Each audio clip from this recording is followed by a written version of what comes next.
Have you made a New Year's resolution? How did last year's resolutions go?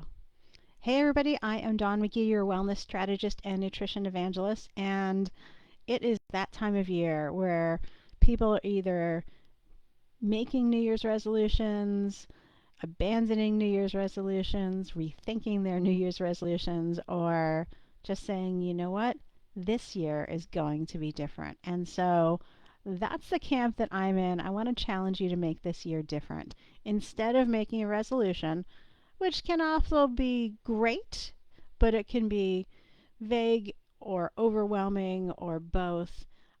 Let's instead talk about the power of a simple routine.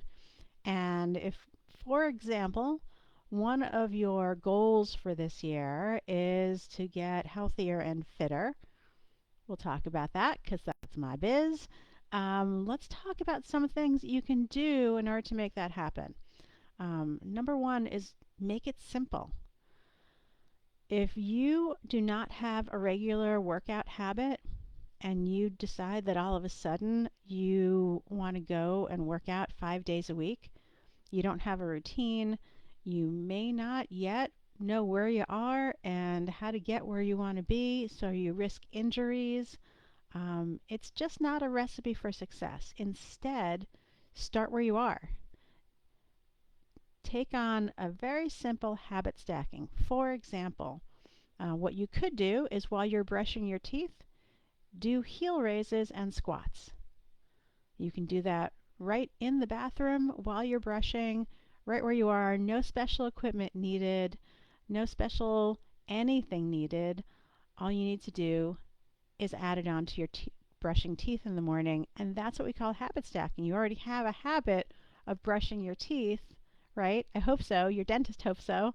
And so all you're doing is adding something else onto that. And it's not taking any extra time. It's not disrupting your normal routine. It's enhancing your normal routine. How cool is that, right? So that's one thing that you can do. Another is to break it down into small chunks, not overwhelming, not too complicated, and add on small bits at a time every week. Let's say you want to get out and run a 5K this spring.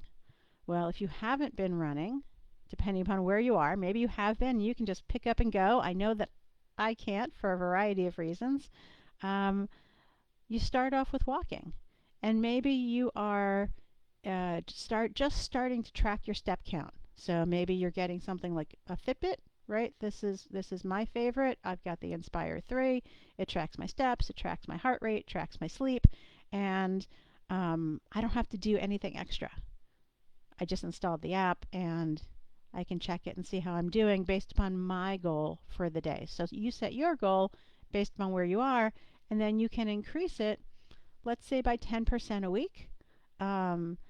Or if that's too much or too little, adjust it accordingly, right? And the intention is to do this consistently, intentionally, and at a reasonable pace over time.